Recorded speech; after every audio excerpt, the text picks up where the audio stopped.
एक बार की बात है, एक जंगल में एक झील थी जो खूनी झील के नाम से प्रसिद्ध थी। शाम के बाद कोई भी उस झील में पानी पीने के लिए जाता तो वापस नहीं आता था।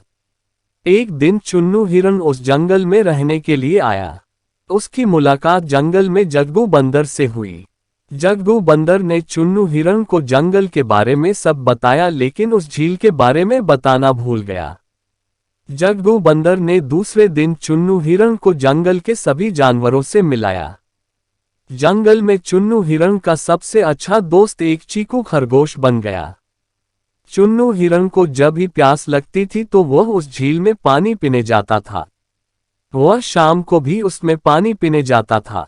एक शाम को वह उस झील में पानी पीने गया तो उसने उसमें बड़ी तेजी से अपनी ओर आता हुआ एक मगरमच्छ देख लिया, जिसे देखकर वह बड़ी तेजी से जंगल की तरफ भागने लगा।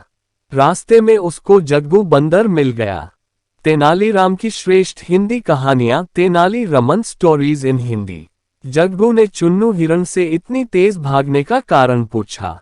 चुन्नू हिरन ने उसको सारी बात बताई। जग्गू बंदर ने कहा कि मैं तुमको बताना भूल गया था कि वह एक खूनी झील है, जिसमें जो भी शाम के बाद जाता है वो वापस नहीं आता। लेकिन उस झील में मगरमच्छ क्या कर रहा है, उसे तो हमने कभी नहीं देखा।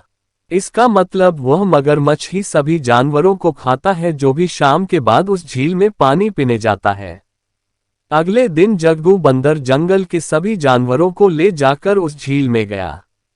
मगरमच्छ सभी जानवरों को आता देखकर छुप गया, लेकिन मगरमच्छ की पीठ अभी भी पानी से ऊपर दिखाई दे रही थी। सभी जानवरों ने कहा कि यह पानी के बाहर जो चीज दिखाई दे रही है वह मगरमच्छ है। ये सुनकर मगरमच्छ कुछ नहीं बोला। चीकू खरगोश ने दिमाग लगाया और बोला, नहीं, ये तो पत्थर है, लेकिन हम तभी मानेंगे जब ये खुद बताएगा। ये सुनकर मगरमच्छ बोला कि मैं एक पत्थर हूं। इससे सभी जानवरों को पता लग गया कि यह एक मगरमच्छ है। चीकू खरगोश ने मगरमच्छ को कहा कि तुम इतना भी नहीं जानते कि पत्थर बोला नहीं करते। इसके बाद सभी जानवरों ने मिलकर उस मगरमच्छ को उस झील से भगा दिया और खुशी खुशी रहने लगे। मॉरल ऑफ द स्टोरी, सी। इस कहानी से हमें ये सीख मिलती है कि यदि हम किसी भी मुसीबत का सामना बिना घबराए मिलकर करते हैं तो उससे छुटकारा पा सकते हैं।